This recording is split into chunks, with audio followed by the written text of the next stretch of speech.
Thank you guys so much for being here. I'm Alex. I'm an editor of the Under 30 list, and I am here with 3 incredible women today to talk about their journey through Hollywood. You guys have all had massive years this year. Marissa, Wicked was the highest grossing musical adaptation of all time. Kayla, your show, The Studio, swept at the Emmys, including Outstanding Comedy Series. And Anna, XO Kitty, which you star in, was #1 on Netflix when it came out this year. You just wrapped the final season of it. All of this has happened within the last 12 months, which is wild, right? I want to know from each of you guys, where were you guys 12 months ago? What were you doing prior to all of this happening in your lives? Anna, let's start with you. Also, we don't know if it was the final season. I just want to make Okay, clear. sorry. We hope sorry, it's sorry. not. Third We'll season. see. Third it's possible. season. A year ago to right now, I was going to school. I was starting another semester at UBC in Vancouver, and I was anticipating for season 2 to come out. I was so excited. I feel like we definitely made it bigger and better for the second season. So, yeah, I was hanging out in Vancouver and stressing about midterms. Kayla, how about you? Oh my God, feels very Hollywood. I was in Mexico. I was shooting for the first time in a different country, which was kind of crazy.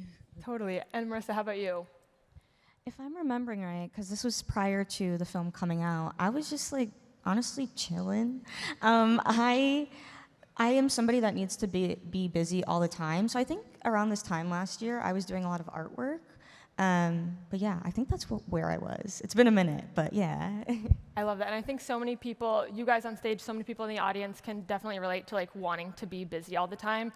And you guys all started working pretty young. I mean, you guys are still super young, being in, such a position of the spotlight at such a young age. I want to go back, though, to when you first started out this career. It's such an endeavor to take on becoming an actor in today's world. So I want to know from each of you, what was that initial spark? What got you into these rooms in the first place? What was that kind of entryway into Hollywood today? You want to start, Anna? I started acting when I was 12 years old, and it was very unexpected. I didn't know a single thing about film and TV. No one in my family did. And it all kind of happened in a really whirlwind kind of way. I did an audition it was the first time I ever did an audition for film and TV, and it was for a PBS kids show called Odd Squad, and I ended up booking the lead, and I was so confused by everything. I had never even had real lines in an audition before. I was just excited about that. And they called me and said in 4 days, can you move to Toronto? I'm from Vancouver. Can you move to Toronto for 7 months straight and shoot this show? And my mom had to take a leave from work and go with me. And I think I was really lucky to get my foot in the door the time that I did, because it is such a strange industry, but I feel there's a lot of people at 22, which is how old I am now, who are amazing at what I do. But at 12, there's not only less people that maybe have the skills and capacity to have a profession like that, but also have the means and the resources that I feel very privileged that my family was able to support me in that. My mom retired shortly after and came with me for kind of my whole career and journey up until now. So it definitely helped to have that foundation as a kid. And I feel acting is such a weird job in so many ways, and you can't really learn all of the steps that you need necessarily until you're on set. You can go to theater school and you can practice acting, which is amazing, but that's more about the craft versus the profession and how to handle yourself on set, and even those little tiny things knowing what 10-1 means, which is literally just I have to pee as a code word. Those things of you don't learn those things. And as a kid, I was allowed to not know what I was doing, and I was allowed to ask a lot of questions and be confused and have that space to learn, versus now I feel I see it all the time. As an adult who enters the industry, they're seen as maybe unprofessional or unprepared because they don't know how to hit their mark, or they don't know how to do things. But that's so unfair, because you're not being taught that. And if you put me in any other industry right now, I'd be so lost. So all to say, I feel very grateful to have started at 12 and to have had that space to be a clueless kid. I think has really, really helped. And figured out along the way. Kayla, I hear that you were cutting hair before you started acting. Can you tell me how you went from the barbershop to the big screen? Oh gosh. I unfortunately did not find success so young. I was not that good starting out. I was actually really, really bad. But I started, I think, when I was around 14. But that's very young still. Please. Yeah, true. But it didn't work out then. It wouldn't be until I was 24, so maybe around 10 years later that I truly started getting my foot in the door. So there was a long period in between where I was taking classes and trying to make it work. And so one of the things that happened in between then was barbering. My family, that's what they do on both sides. My aunts, my uncles, a lot of my cousins have barbershops. And so I was like, you know what, I can do this meanwhile. And I was doing that very badly for a long time. And it wasn't actually until the pandemic came in, there was like a really big landscape change. And so now self-tape was a big thing. And it was through that I was actually able to start auditioning, because before that, there was such a limited amount of time that casting directors had in a day to audition actors. And so they had a list of, I don't know, maybe like, I wasn't going in the room. So I'm imagining it's like maybe about 40 people, which I didn't make the cut in those 40. And when it turned into self-tapes, now they're seeing 100, And I did make the list of those 100 people that they were able to see. And so I didn't start working until then. And my big break, which I'm so grateful, was Curb Your Enthusiasm.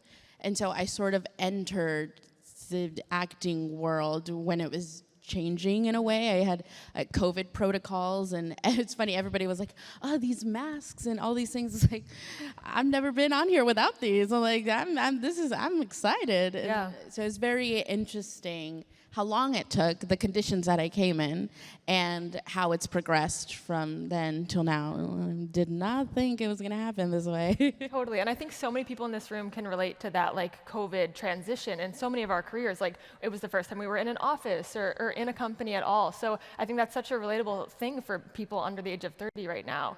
Marissa, I'd love to know from you, what was your like entry into this? I know you did local theater for a while, but when did you, you've had a massive big break with Wicked this year. What was that like? How did you kind of get your foot in this door? Yeah, I grew up doing local community theater. I'm originally from Wisconsin, and so very small town, cute little theater vibes. Started out just for funsies, and I think it was just that, and just looking at the art of acting as fun initially, and then I think by high school is where I was like, hey, I actually really love doing this and want to look at the full craft of it all and really hone into the performance and the little subtleties, whether it's on screen or when to go big on a stage and stuff like that. So then I went to performing arts college, and year after graduating basically is when I had the audition in my inbox for Wicked. Not a lot, but for me, because I'm dramatic, a lot of callbacks in between everything. All virtual, speaking of like self-tapes. I did a self-tape, and then the callbacks were all virtual. And then I booked it, and I immediately hung up on that call and called my parents, sobbing, to tell them the news. No, it's awesome. I want to know from, especially with this massive production you were in, with John Chu directing, Ariana Grande, Cynthia Erivo, Jonathan Bailey, like so many legends in Hollywood right now. What are some things that you learned from them, especially as this is like, one of your first big projects? What were some lessons that they gave to you or bits of advice that you feel like really helped you succeed throughout the production? Yeah, it was definitely intimidating going in because, of course, my coworkers are some of the most talented people ever to exist, I think. And this is like my first big project ever, so definitely intimidating going in. But everybody was so welcoming coming in, so it made my job as an actor just that, is all I had to do really was focus on acting. But yeah, any advice that they gave me, I think I really do get in my head a lot, and Cynthia's really good at clocking that, and so it was a lot of just like her telling me, you can just be. And it's so simple, but it's so true. Sometimes I need to remind myself just to take a breath in between everything, maybe a few deep breaths in between everything. But yeah, that's helped me a lot. Totally. And Kayla, for you, you've also worked with some major people in Hollywood, Larry David, Quinta Brunson, like the list goes on. What are some bits of advice that they give you from the comedy side of things? Because I know that kind of sector of the industry was not where you entered in. So what did they tell you in order to help you succeed? It's very interesting. I'm not very good at sort of asking for advice or putting myself in those situations. And so I'm very good at observing. And I think in that way, I've gotten advice, right, through observing how they work and how they operate and they move. And I think something that I've seen throughout almost every set that makes a scene very successful is sort of how you were saying, being, but also open and allowing, sort of the scene to take shape and not being married to your choices, truly being present and open, especially in comedy. I think when you're doing improv and all of these things, there has to be a level of openness, truly, to be able to allow the scene to go anywhere. And I've noticed that, with Kiki and Susan and everybody, these comedy giants have a high level of openness and awareness to sort of take the scene anywhere. And I think that's a big, big lesson that I've taken with me. Yeah, and I think that again is like so relevant regardless of what industry you're in. Anna, I want to talk to you about, similar to what you were saying, Kayla, of like watching a scene take shape or like allowing it to, a storyline in general, as you've been playing, the same character for so many years at this point, and obviously the creator of To All the Boys franchise, which turned into Exo Kitty, Jenny Han, has had like a massive year with, her other show as well, The Summer I Turned Pretty. What have you learned from her or other people on those sets that have helped you understand how to create a storyline or a story arc? Yeah, I mean, I feel very, very grateful to still be in this universe, and I never would have believed that so many years ago. Like the original audition, I was 13 when it like came in probably my mom's inbox, not even mine. And now like we're still here in the same journey, which is so cool. And yeah, finding Kitty again was a really interesting thing because I had played her for many years and like knew her, but I knew her as a kid. It was kind of like meeting an old friend and being like, I remember you, but like, who are you now? Let's find out, and figuring out what that arc looked like. And I was so lucky to work with such a wonderful cast in the original To All the Boys I've Loved Before. They were so wonderful, and it was a really pivotal time for me. I was just finishing 8th grade, and it was the summer before grade 9, which is always like a weird time of life no matter what. High school is not always a fun place to be. It was not always fun for me, that to have like people to just feel comfortable with and feel like I could be myself and to learn and explore and like grow up with so many amazing role models. I like look back now on that time of those movies and like they definitely helped shape me, and I'm very grateful for those people. Yeah, so much has changed in the world, like we've been talking about the last couple of years, especially in the entertainment industry with things like streaming coming into play, social media playing such a large aspect in like, finding roles or sharing your stories, sharing the projects that you're working on, new technologies like AI coming into, the fold as well. How are you guys each thinking about these different factors of sharing your work with audiences? Like, let's start with social media. Marissa, can you tell me a little bit about how you are engaging with your audiences there and like what that kind of relationship has meant for you in your career? Yeah, I think social media can be a tool in a lot of ways. Like, my Instagram and my TikTok are very different things. Instagram I use mainly for sharing resources and mutual aid because I think it's important, at least to me, when I do have a platform, making sure to use my voice and share resources with others so that they can also be impactful. So I think in terms of just my own work that I do or whatever activism I'm trying to do, that's what I use my Instagram for. TikTok is silly goofy for me. I think that's where I connect with fans and whoever else the most because it truly is just me being myself. I don't look at that as part of the work itself. I may occasionally share like a little skit, or it's been a while, but sometimes maybe a short film on there or part of a short film. But for the most part, I like to keep that side silly while also connecting with whatever audience is out there and make a safe space for the demographic of people that I know are my audience. Mm-hmm. Kayla, how about you? How have those relationships with your like social media followers varied from the audiences that you're meeting as a an actor? I started in the beginning.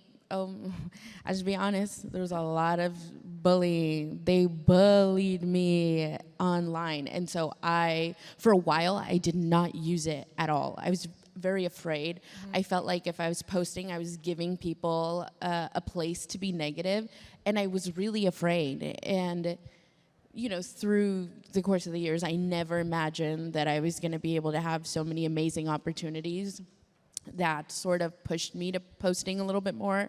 There was like things that I was very excited for, whether it was a campaign or a trailer or something that I wanted to share that I was proud of being in. And sort of that got me through the hump. And now the next thing I'm trying to figure out is I've noticed that the content that I gravitate to is authenticity. Like I love watching real people, real things. I just, it's what I gravitate to. And so finding a way for me to be authentic, to show myself on social media, on any platform is still something that I'm trying to figure out, you know? But it's been very sort of interesting and fun kind of navigating that space. Do you feel a pressure to be active on it, knowing that, like, obviously it hasn't always been, and I'd love to know this from all of you guys, like, what's the pressure like, especially as it's becoming such an important part of, like I was saying, sharing stories today? Yeah, there's huge pressure. But I think in the beginning I saw it as negative, and I think the more that I get to be in this industry, the more that I'm realizing that's like a privilege in a way, where I'm so lucky to have things to post about, to even have pressure. That makes sense. It's like problems that I did not have a while ago, and so now I'm like, this is good pressure. This is exciting. You know, like, okay, like figure out how to use this so you can. There's a lot. I mean, obviously, there's a lot of brand deals and a lot of money. So that's a little push. I'm like, let's figure this out. Anna, how are you thinking about that? Speaking of those brand deals, just like building a personal brand there separate from the characters that you play. Social media is definitely like a really interesting tool, like you were saying. I feel like what's interesting now is like no matter what industry you're in, I feel like you also need to be good at social media because it's like such a wonderful tool and a place to reach people. I definitely put a lot of pressure on myself. I'm like a professional overthinker and think about way too much, and I'll get really in my head about social media that I feel like in some ways when I post I'm like putting up a billboard. Like I'm a company, I'm a business, and I'm putting up a billboard, and that would normally take like many days, I assume, and like meetings and drafts and people you would talk to, versus like I'm alone in my room being like, does this photo represent everything I want in my career, which is a lot, and like I know I should not be thinking it that way, but I also believe in like part of what I'm saying is true, that this is like your space and the one place also for me that like I can control. That as an actor, like you don't have control over what your character's always saying or their morals or what they're wearing or whatever, but this is my space to show you who I am. So I definitely try and think of it in a way of like, what do I want to give off and how much of myself am I showing? And I agree that authenticity always does well and like is always something I strive for, but I do get in my head a lot because I also like never aim to be a content creator. I think there's a lot of joy in it, and like you said, like in a business sense, it's a wonderful thing sometimes, and it's a great way to like stay working when you're not on set. Like I was really lucky to do that. Like while I was going to school, I was like, I still want to work and I still want to push forward. So doing brand things and working with social was great, but it is a weird balance because I want it to always be supporting acting and what I actually am like really striving for. Two other new advances in the industry have been obviously streaming, which both of you guys have major shows on streaming networks, and AI, which Marissa, I know that you have many thoughts on like what this means for the future of the industry. Let's start with streaming. How has that changed the projects that you're auditioning for, the way that you guys work, and like where you see this going in the future of Hollywood? You want to start, Anna? Yeah, I think streaming definitely. I mean, it's changed like the landscape in general. I feel like it reaches so many people. Like you can watch my show at like the push of a button in so many different corners of the world, and it's reaching people that it might not have in the past. I think that's also allowed a space for more diverse content and for these networks to be kind of taking those risks and like doing different things because there's something for everyone now, and you can watch it on your own time, and that's really cool. I also think it's like changing the rules. Like there's kind of no rule book anymore. Like there's so many different ways you can enter our industry, and like how something can go viral or get big is like, it's not just you have to be a blockbuster for it to be seen by a lot of people. And that's like really cool and really exciting, but I also think we are losing some of the magic of like going to a theater all the time. Like I literally watched Wicked in theaters multiple times because I loved it so much, and it has such a different experience. Like I was like sobbing with my friends watching, and you leave and you're like, I'm changed. Like I feel like we all have had that happen. And when you're like watching on the bus with your headphones like on a phone, you're not getting like that same impact. So I think streaming has like it has changed a lot of things, and like I'm interested to see what happens next. Kayla, how about for you? How has it shaped and like shifted your own career? I will be honest, I was not working prior to Well, there you streaming go. taking over. Yeah. But what I hear was it was like network, right? And there was a lot less opportunities. And so I'm very grateful for streaming just because now there is a lot more opportunities, right? Within network has maybe like 3 slots for primetime shows that they have, where now streaming has hundreds and hundreds of shows, which means more job opportunities, more auditions. And that way it's been really nice. But it is interesting, and I don't really have a reference for anything else other than this. I love streaming. Yeah, no, 100%. But speaking though of like those more and more opportunities, obviously with AI coming to the forefront here across many, many different categories of the workplace, there are concerns about that taking away jobs. Marissa, what are some thoughts you have about like how AI is coming into Hollywood? Where are you kind of seeing this going in the future? Yeah, I don't love AI, if I'm being completely honest. I do think it's concerning when, one, like there was a whole strike for that already, for actors fighting to not have their likeness taken, and now we're seeing things like AI actresses. I do think it's scary when acting is a craft that has quite literally been, people have worked on for centuries. And when you take something like AI, which is, as should we remember, artificial intelligence, and thus, yes, taking away jobs from real people and real actors. I think it's scary, and it is not my favorite thing in the world, for sure, yeah. On the other note of things, though, like of course there are concerns with it, but what are you guys excited about for the future? Obviously, a lot of these technologies, while maybe we need some checks and balances on things, are also creating a lot more opportunity, like you guys have been talking about, or just changes in the industry. I'd love to know from each of you, just very briefly, what's one thing you're excited about within the next 5 years in Hollywood?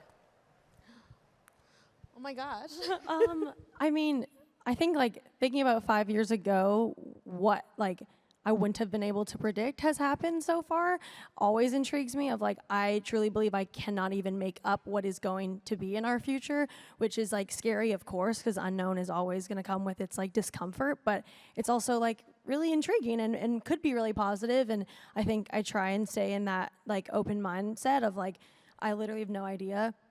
And you couldn't have told all of us 10 years ago what we're doing now and what kind of things have advanced, and we're pushing their limits all the time. So I'm just very, very intrigued and excited to see what could happen, because I don't think I can picture it. Kayla, what are you excited about? I mean, all of it, I think, sort of in a way. It feels like there's been so many shifts in the acting industry within it felt like COVID and streaming and now AI, and they've all sort of brought huge change that I would have never been able to predict or sort of see, right? So if you would have asked me 5 years about streaming and COVID protocols for a while and how that changed, I'm I have no idea. And so it's sort of the same thing now. I have no idea how it's going to be in 5 years, but I hope I'm still around. I hope I'm still working enough to find out. And how about you, Marissa? Anything you're excited about within Hollywood, your own career?